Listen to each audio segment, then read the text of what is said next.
Athelhampton House is a Tudor manor house in Dorset in southwest England.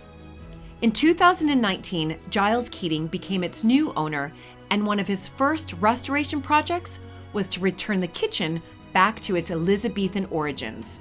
Give it a good stir, and then 10-15 minutes, hopefully we can try it. And then it's lovely and thick.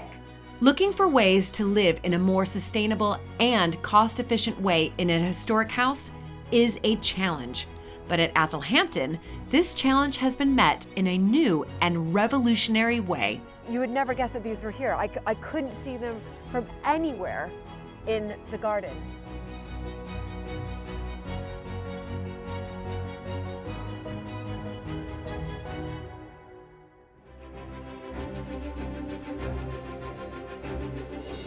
When I married into the British aristocracy, it was the start of a wonderfully exciting journey.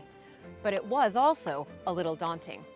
I became a viscountess, and for an American girl from a small town outside Chicago, that was quite a shock. I live with my husband Luke, heir to the Earl of Sandwich, and our family at Mapperton House in Dorset. Living in a place like this is a joy, but also a challenge. And every day we're aware that we're preserving a very special part of Britain's heritage.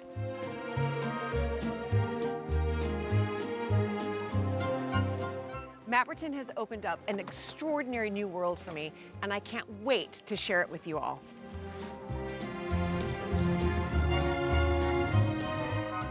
So if you love castles and manors and stately homes as much as I do, please join this American Viscountess as I journey into the British countryside in search of some of Britain's finest historic houses.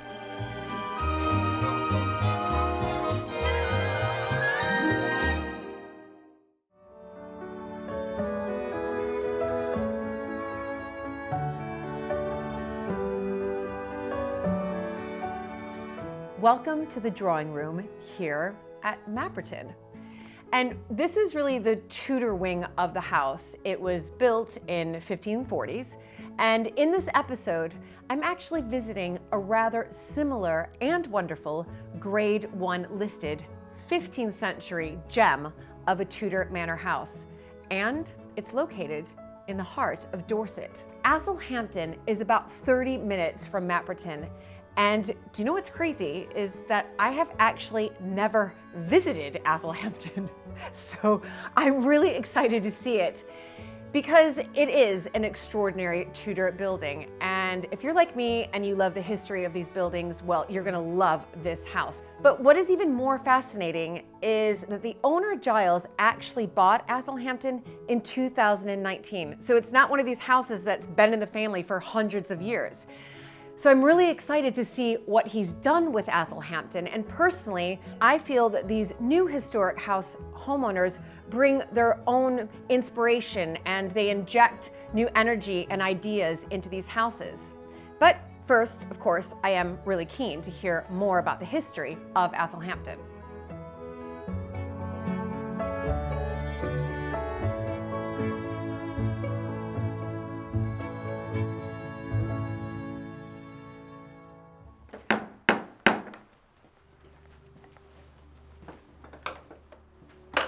Hello. Julie, hello. Great to see you. So nice Hi. to see you. I've finally made it after all these years. It's so good that you're here, I know. It's brilliant. So I was just walking up, of course, I've seen Athelhampton photographed, all that, but now I'm here in the flesh. I'd love for you to just tell me a little bit about the fabric of the building. Is that would okay? be a pleasure, I know it's yes. cold, so we won't stay out too long. Let's come and do it. Let's go for it. So, Okay. So here I mean, we it's are. beautiful. Yep. Now, the way I always like to describe this is this part here is the older part, 1485. So the Wars of the end of the Wars of the Roses, Henry VII, the first Tudor. My goodness. And then over there, you've got what I call the modern extension, built about 60 years later, the start of Queen Elizabeth I's reign. Right. They got a bit of money from knocking down some of the abbeys locally, and that was what they built. And that was it, and Yeah. that was what they built. But what are the sort of the men perched on top? So this is the Martin ape. So the Martins were the family who built this, and the ape is their family symbol. And you'll find it all over the house, yes. Well, if you're into medieval fables, you'll know there's the fox, Reynard the fox. Yes. And one of the characters in that is Martin's ape, who is actually the kind of the good guy. And here, look, you can see you've got the ape at the top of the tower, and on the other side, that's the unicorn. The poor thing has lost its horn, but because the very first Martins who built this married into the Farringdon family, and the unicorn was their family symbol. So it's the marriage of the ape and the unicorn.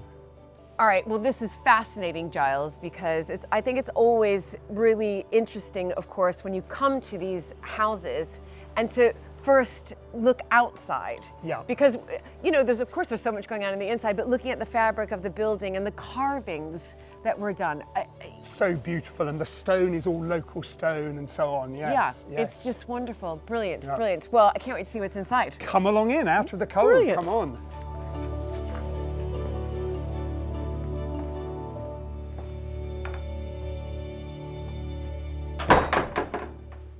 Isn't that fascinating? I mean, it really was the most perfect day to see Athelhampton for my very first time.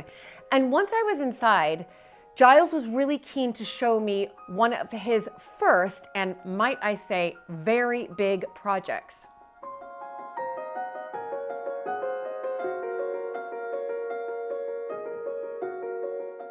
So Julie, here we are in the Elizabethan kitchen.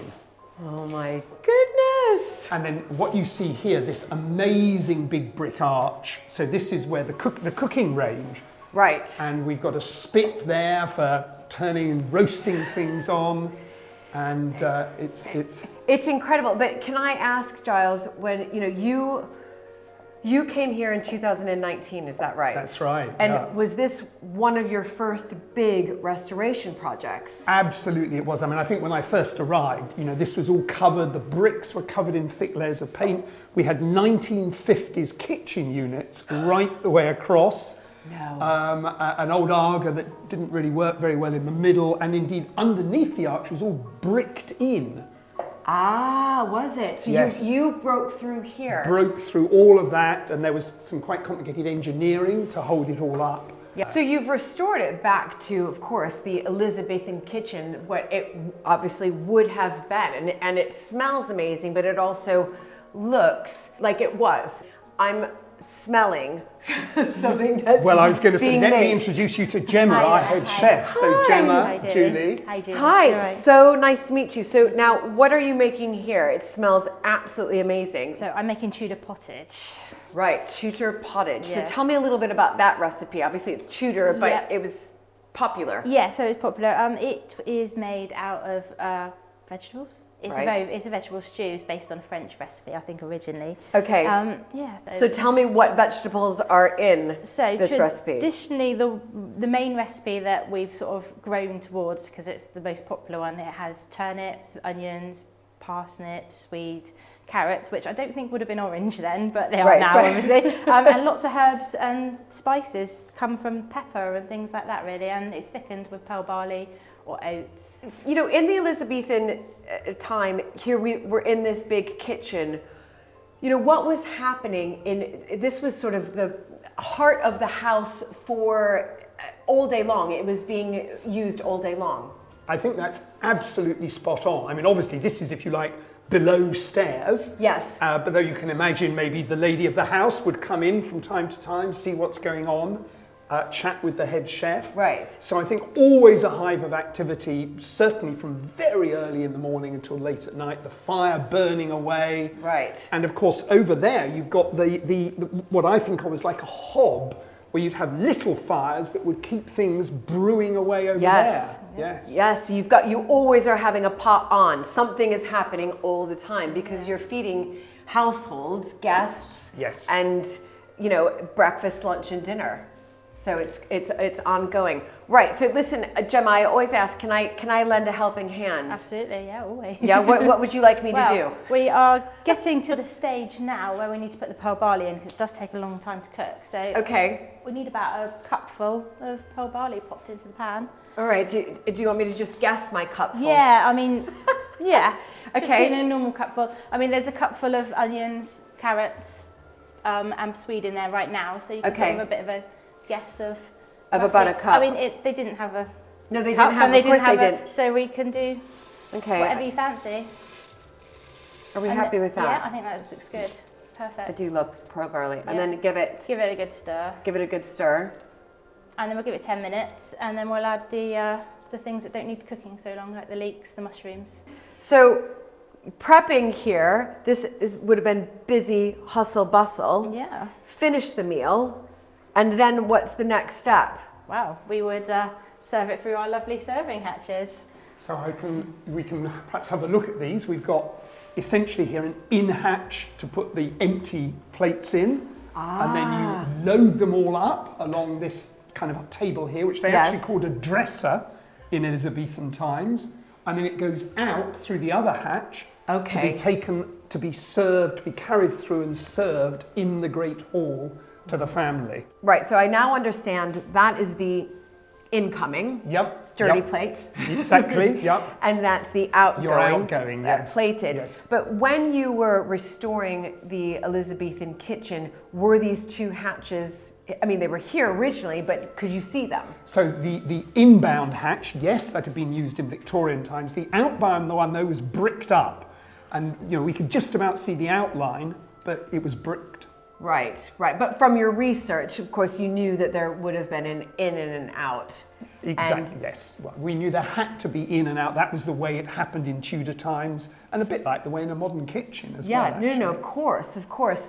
So this was your first big restoration project here at Athelhampton. Yes. And it's wonderful, and the public can come in. As I said, I've already passed many members of the public wanting to come in here. But do you have other restoration projects? You know, you've been here since 2019, so you know you're relatively new. Yeah. No, well, I mean, obviously, in a Grade 1 listed house, you don't have that many, but we have got one other big, exciting one going on at the moment, and that is a window in the Great Hall, which has been blocked up for hundreds of years, and we are now opening that up. Wow. Yes. Okay, brilliant. Well, I'd love to see that.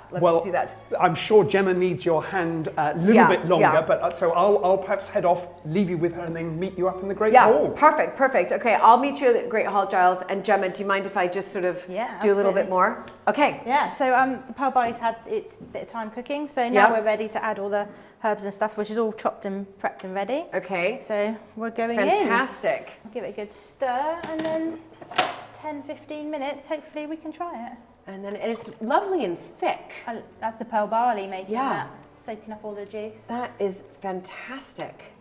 We'll give it a bit of a test and see if it needs any more. Oh, it Okay, smells so so delicious. I suppose it's just like a really, really good vegetable stew. It is, isn't it? It is, exactly. Yeah. It's brilliant. Okay, so leave this. Yep. I'll look after it for you, and you can. That'd be amazing. I'll look after it. Okay, I'm going to go see Giles in the Great Hall, but it smells incredible. Absolutely incredible. Excited. My belly's rumbling already. Yeah, exactly. And perfect on a very cold day, that's for sure.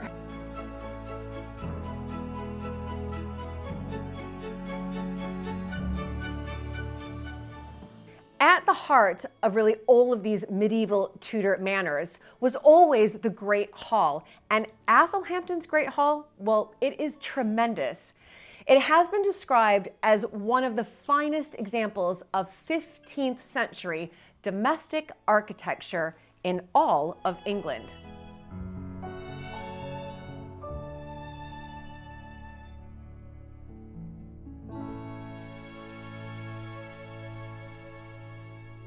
Oh my goodness.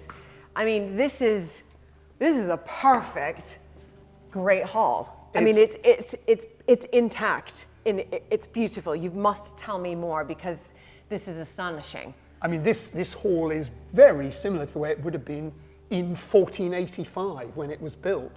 And you know, that is such a historic date. I mean, that's when the Wars of the Roses come to the end, and Henry VII comes to power. The Tudor dynasty begins. Yes. And you know, it lasts for over 100 years to 1603, when with Queen Elizabeth being the last of the Tudors in the second half of that. Of course, what's caught my eye is the minstrel gallery right there. There definitely was one there when it was first built, Right. but it sort of disappeared over the years, and then that one is very much as it would have been, and it is a very old one, but from another house. Right. So when I walk into the hall, the Great Hall at these historic houses, you can always tell with the roof, the ceiling right here. But explain to me just this bit, because it's absolutely beautiful the way that it's been carved. So yes, so this is a hammer beam roof, so called because of the shape of these beams. And it is one of the finest, certainly in the county, perhaps in the country actually. And it's pretty well original. It's really, I think, fabulous. It is, I mean, I will definitely say it's one of the finest I've ever seen, and I've seen a lot of historic houses. But looking beyond, then I can see windows up there. So what you're looking at there, this is the kind of latest restoration project. Those windows are original. They go right back to the beginning of the hall, but they have been blocked up for hundreds of years. Yes. So we've just actually unblocked, we've taken the wood away. Literally a couple of weeks ago. Oh my goodness. And we're now going to put some glass in there, and we're going to put in actually, we're being a bit bold, we're going to put in laser etched glass. But so when you arrived, 2019, did you know that there was a window there? Was it blocked up? You could tell that there was a window, or was this a later discovery? We could just about tell there was one there, but it was difficult because there was an organ there. But the organ was removed along with the rest of the furniture. Parts of these buildings, fabrics of the buildings, when you come to them, is so many of them have stained glass, and it's almost a lost art these days. But when you arrive at a historic house like yours and you see, here they are still intact, and I see very much the stained glass. I have this slight obsession with coat of arms. I probably need to do a whole course on heraldry, I suspect. But I love the way that you can see the impaling. And for me, my learning curve as the American who's come over and married into this family was, of course, hundreds of years ago, these noble families would then marry into other noble families. They had to. So then their coat of arms, the male, would be impaled with the female's family's coat of arms, and I can see that happening there. Absolutely you can. I mean, for example, we were talking earlier about the Martins marrying the Farringdons, and the Farringdons had the unicorn as their symbol. And you can see that the unicorn's there in the middle of that yellow bar with the unicorns down the middle of it.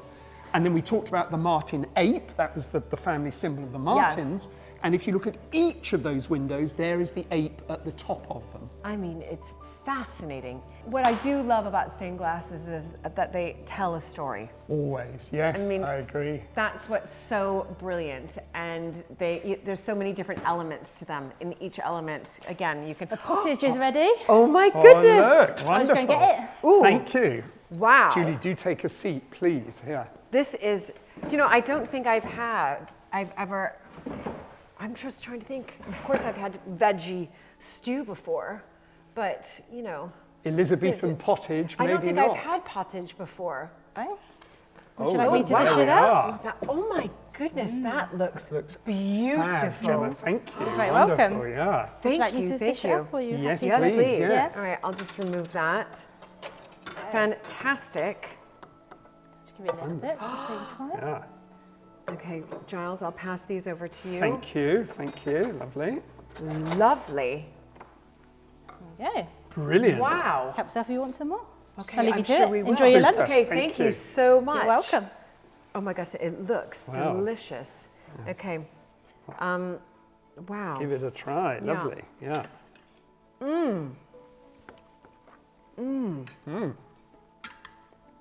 That's great. That is brilliant. Perfect on a cold day, would you say? It is just perfect for it. It really is, yeah.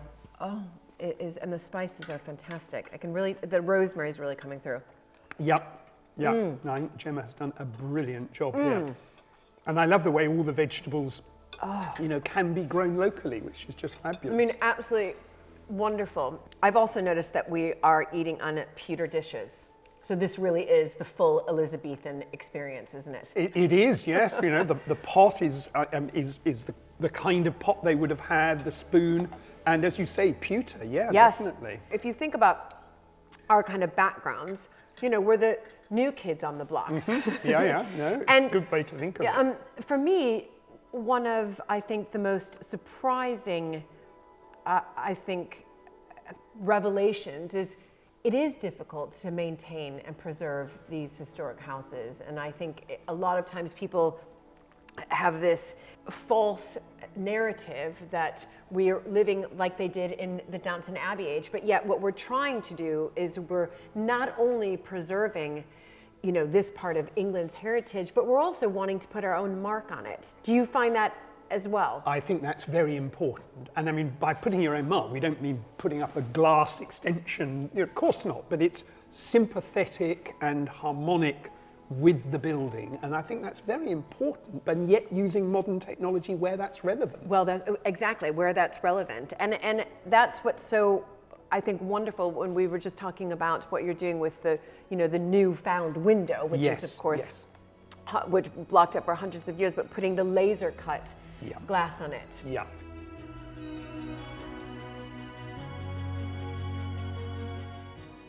And the restoration of the window in the Great Hall isn't the only area at Athelhampton where Giles is using the latest technology to revive this Tudor manor house. Athelhampton is striving to be more sustainable and economical by being the first solar-powered manor house in the country. Heating historic homes is one of the greatest challenges house owners face in the 21st century. And when Giles moved to Athelhampton in 2019, he was faced with the enormous task of heating rooms without insulation or secondary glazing. But he took on this challenge in a new and revolutionary way.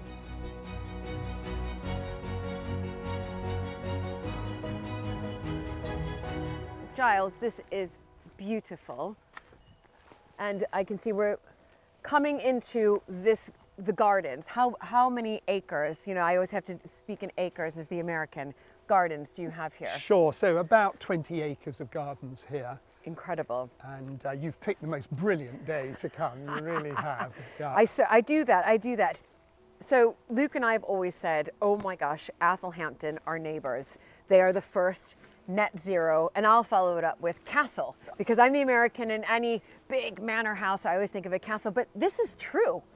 You've been able to achieve something that not very many people have been able to, and in particular in a grade 1 listed house. I think you're right, and we're very pleased to be able to do this, yeah. So where are we entering into right now, Giles? So this is the kitchen garden now, and a lot of the produce for the cafe comes from here. Fantastic. And, well, I had a delicious, I have to say, jacket potato. I haven't had one in quite some time, and I was very pleased. It really warmed me up. So very good, very good. Kudos to the chef. But we're now heading somewhere that is a part of this net zero project that began how many years ago? So it began nearly 3 years ago now, actually, yes. I'm going to show you something that helped produce that jacket potato that you had. It's fantastic. Well, but here, of course, is an enormous greenhouse. Yes, indeed. I shall step inside because I know it will be lovely and warm in it's here. lovely and warm, isn't it? Yeah. No, great for growing the tomatoes for the cafe and so on. Wonderful. Come on through here and I will show you. There, you have to duck your head. Yeah, there we go. Ooh, I get to go into the no entry zone. The no entry zone. The no entry zone. Exactly. Very lucky, very lucky. You can come too, everybody. Yes, exactly. And here we are.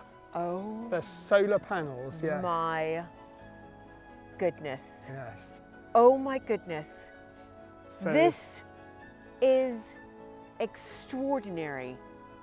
This is unbelievable. And how clever that, I mean, you would never guess that these were here. I couldn't see them from anywhere in the garden. Nowhere could I see them. They're just invisible, exactly, yeah. I mean, I don't know what the right question to ask. Do I ask how many solar panels you have, or what are you producing? Tell me. So these, combined with some that we have in the field around the corner, produce at maximum 130 kilowatts in the Right. middle of the day. Yes. And across the year as a whole, we're producing nearly 140 megawatt hours of electricity. That is a serious amount of Right. electricity, yes. Is that, and that, okay, how close can you get to these? We can come up and absolutely, you can come and touch them if you want. Okay. Yeah. Yeah. And in Oh, fact, can I? well, Okay, great. we have to do that occasionally anyway, just if they, I mean, normally they're okay, but occasionally they just get a bit dirty. So, Oh my goodness. yes, yeah. Look at, and they're warm. Yeah, Of course well, they are. of course they are, yeah, yeah. Lovely and warm. This is magical. Okay, Giles, I have so many questions, and I think many people watching this program will have questions as well. First and foremost, you know, you came to Athelhampton in 2019, so not that long ago. Yes. It was, presumably it was heated how? And electricity was the normal way, is that right? So what we had gas tanks, Yes. LPG tanks. Yep. And that was by far the biggest source of power for a lot, and we had lots of gas boilers, which needed a lot of maintenance. And then there was a small oil-fired Aga. Yes, we still have that. Yep. And then we had for emergencies, we had a diesel generator. which was Okay. a great sort of big beast of a thing.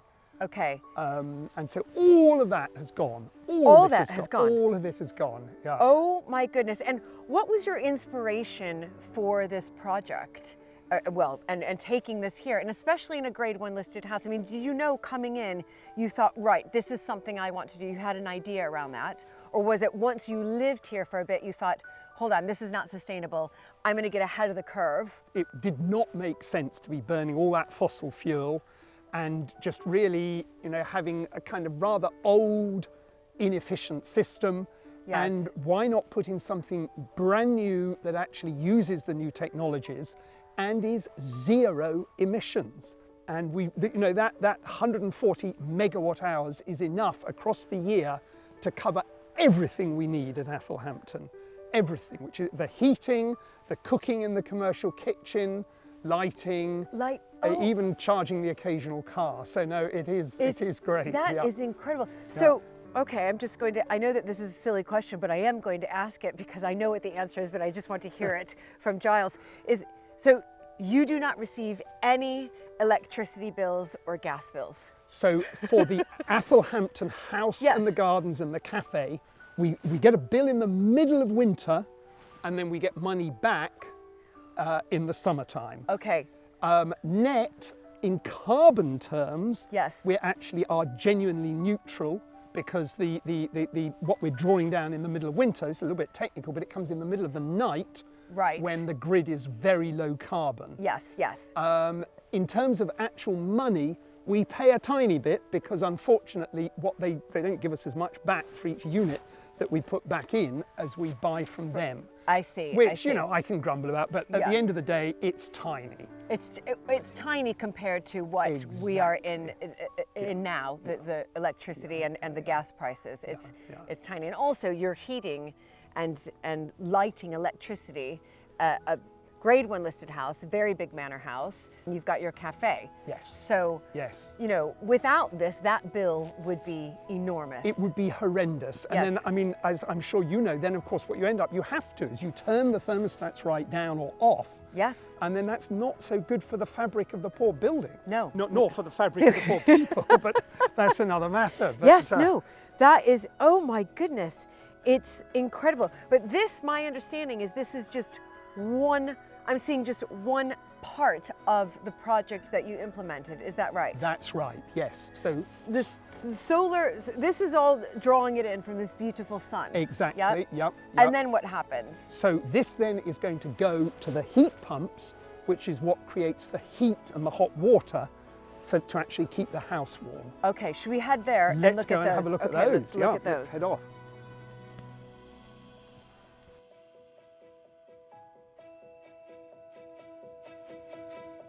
This is so clever, and especially in a grade 1 listed building and garden.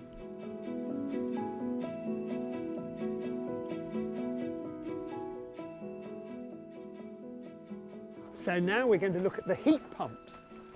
And the heat pumps here they're being powered by the solar power that we've just I seen. see. So you've got solar power where we were just in the kitchen garden. Yes, exactly. Coming all the way underground. Underground, of course. Right, Yes, underground, up through here. Yes. Now explain to me their purpose so I can get my head around So this. This is these incredible. machines, and you may be able to feel it, they're a bit like an inverse air conditioner.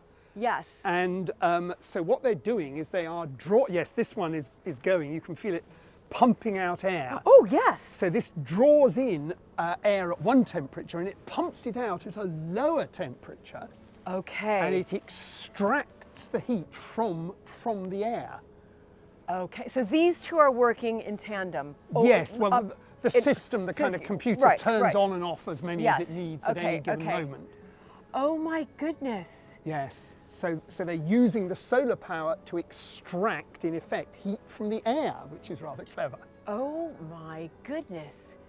This is some serious technology here. It's good, isn't this it? is Yes. very good. And you So have, yes. it looks like you've got sort of, what is this, 10? We've got 10 here, Here. yes, Oh, and then there's there's another bank over the other side. And you're very, very clever, Giles, because they're hidden away from view. Well, that is essential. And I mean, obviously you can see we're very close to even the Elizabethan part, the Tudor Yes. part of the house, but they really are tucked away in this kind of, grotty area where we would just had dustbins or something. Right, you would have had, before. exactly. So nobody can see them, but here they are, nice and close to warm up the house. Nice and, Yeah. wow. Okay, Yeah. so this now is heating, taking what would be discarded usually, recycling it, if you Yes, like, yes. heating, and then there's another step, isn't there? Right. So yes, so this goes through one more kind of thing that looks a bit like a boiler, and then of course it has to come into the house. Yes. And in a kind of old-fashioned, say, a gas boiler, you'd be heating the house through radiators. Yes. And we are doing that to some extent, but we're also making a lot of use of underfloor heating, and we've even repurposed some of the old grills that were put in the Victorian era. So I'd love to see inside then, now sort of the end product, if you like. Yes. It coming up through the grills, Yep. and this heat that I've just seen that's being extracted and pumped in at no cost. Let's come and look. Let's come and look.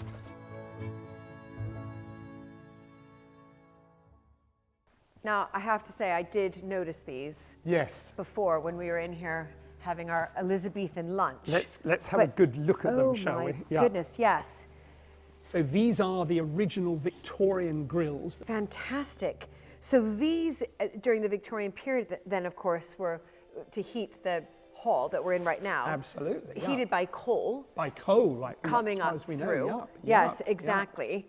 And then when you came in, was this being used at all as a heat source? They'd kind of modernised it, I don't know, 30 years ago with a very clunky old system. Right. And so barely working, I would say. Yeah. Right. Yeah. And so that now you're piping it up through and the heat's coming up. Exactly. So what is coming up from here is actually the heat that's being produced by those air source pumps that we were just looking at. Yeah, fantastic.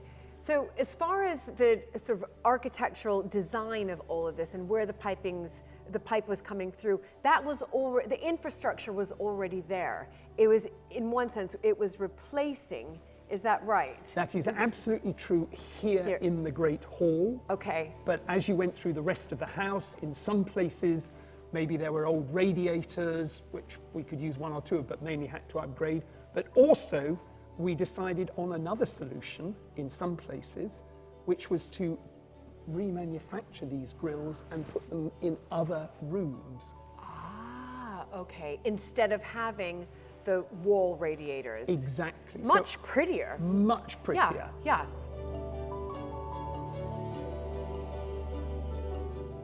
Giles's innovative thinking and vision is shared by co-mastermind Stefan Pittman, who met me in the powerhouse of the whole project.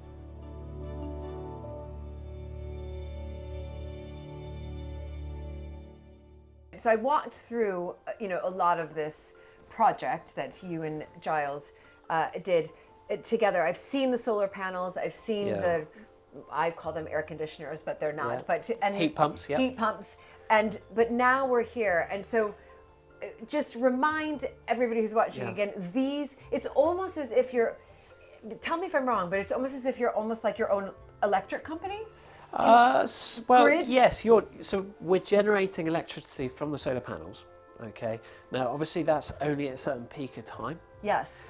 and that changes throughout the year. Yes. And your demand changes throughout the year as well. So, in the summer, for example, it's generating more energy than it usually would use. Right. And rather than that just be sent back to the grid, it's storing it in these. I see. And then when that generation declines, as that decline becomes to a level that the estate needs more, the batteries start trickling in. Oh my goodness. And that's how it balances it out. And that, I see. The first 12 months of this system up and running, it used, it drew 9.5 megawatts of electricity from the grid, but sent back 7 megawatts. Right. So that's a difference of 2.5 megawatts, Right. which is smaller than most 3-bed semis. Right, right. And beforehand, that was just massive, way beyond any of those numbers. So ultimately, these batteries are offering that balance. Yeah, they're offering the best. It's a 12-bed, significant Tudor manor house, largely single glazed, etc. I understand Giles has gone through all the upgrades we did inside the house. We've got the coach house, which is grade 2 style thatch building. Other than the thatch, there's no insulation there. Right, right. There's River Cottage, which is similar. There's outbuildings and sort of all the grounds and estate needs there. And within all of that, the energy usage from the grid is less than a 3-bed semi-detached house. Unbelievable. So Unbelievable.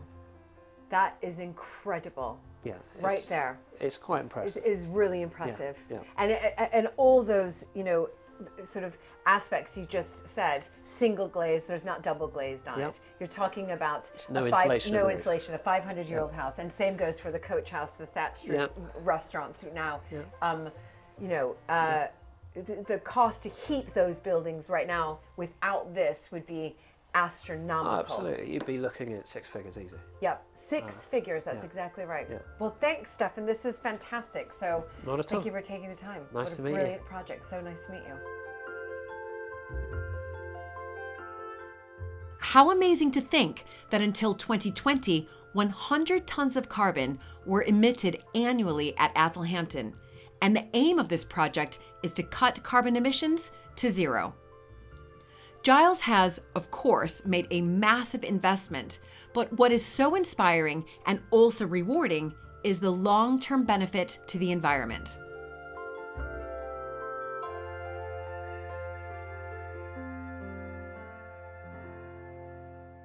Now, what's fascinating for me as an American, to be perfectly honest, is that always, it seems like, when you go to these historic houses, Yes, yes. there is the history, the fabric, the architecture, the Yeah, inside, the yeah, stories. yeah. But then, of course, you get to walk outside. You do, And there's yes. usually a fantastic garden. Is that right? Yeah, no, they go together. They really do. Yes. Yeah, Yes. and the English love their gardens, Yes, don't they? Yes, absolutely they do.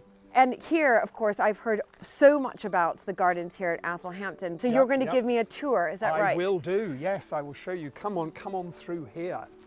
Wow. And this we call it the corona. It sounds a bit bad given what we've all been through, but it's Probably because very it's popular now. It's a crown, and you can see these little pyramids round, Yes.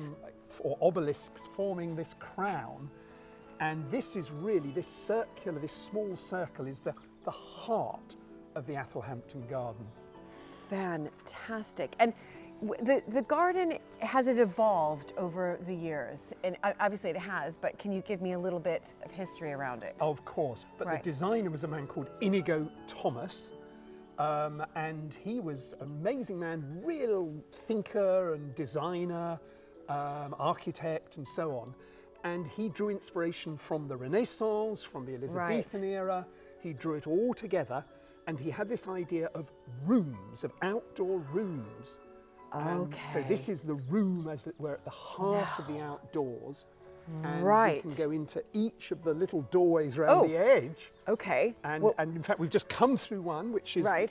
where, of course, in front of the house, where you would arrive, and that links us to the house. And now, if you So like, we can which come room through. are we Well, going to? Let's come here to what we sometimes call the private or the east garden here. Oh, it is stunning. Look at this. Beautiful, absolutely beautiful. Oh, and then you just have this fantastic view from the back of the house. Exactly. yeah. Absolutely wonderful. And overall, how long? Because when Mapperton, I know our Italianate gardens took Yes. 7 years, 1920 to 1927. And Right, these gardens okay, here, yes. what was the length? So I think the initial stage, these outdoor rooms that we're going through now, were built very quickly, actually, in Oh, about right. perhaps 2 years. Oh, wow. And it was a massive effort. They had to shift 40,000 kind of tons of earth, which sounds extraordinary amount. Yes, it does. And yes, indeed, they had to demolish some old farm buildings because the house had actually kind of become a farmhouse, and it was being converted back to become a mansion. Right. So there was lots of work, but they just really, shall we come this way around? This is enormous. Now, yes, isn't this amazing? This is Yeah. amazing. The Great Court. Oh, so this room is called the Great Great Court. Court, yes. Okay, fantastic. Okay, Now these Yeah, these are yew. yeah, tell me about these And pyramid well, you yews. see, I think Inigo Thomas put these here because if you look at pictures of old Elizabethan gardens, they often had Yes. yew pyramids. But now, mostly, they were kind of sort of knee-high to a grasshopper. They were sort of down here somewhere or other. And of course, over the years, these ones have just got bigger and bigger and bigger. Look at this. Yes. And is this is their peak, or is there a potential that To they be could? honest, I think they're now big enough. Okay. And if anything, we'd love to just perhaps make them not quite so big. That's a tall order. But Yeah, no, yeah, I think that they're is. a lovely size now. They They're are. lovely. Yeah, This yeah. is beautiful. And then we made our way to Giles's favorite room, the Mediterranean garden where tea was waiting for us. And it's my favourite because it's a bit of a sun trap at almost every time of year. Right. And in summertime, we might come and have a cocktail here before supper. Sounds good. But obviously now it's winter and we perhaps want something a bit warmer and it's the middle of the day. So we've got a cup of tea for you here. So Sensational. yeah. Eucalyptus. Oh my goodness, this is fantastic. Yes, yes. Absolutely fantastic. I can see why this is your favorite part. This is, Yes, I'm yes, afraid, I'm yes. going to have to agree with you. Yes. I mean, I love the Great Court. Yeah, yeah. Don't get me wrong, but there's just something spectacular about this tree, Yes, eucalyptus, and then brought us some tea. Cup of tea, yeah. Well, Yes. brilliant. Do Yeah. you know what? We do have the sun, and it is, when you look at it, it is Please. rather warm. Yeah. Brilliant. So, oh, cheers. welcome, cheers. Thank you, Yeah. Giles. What an absolutely spectacular garden.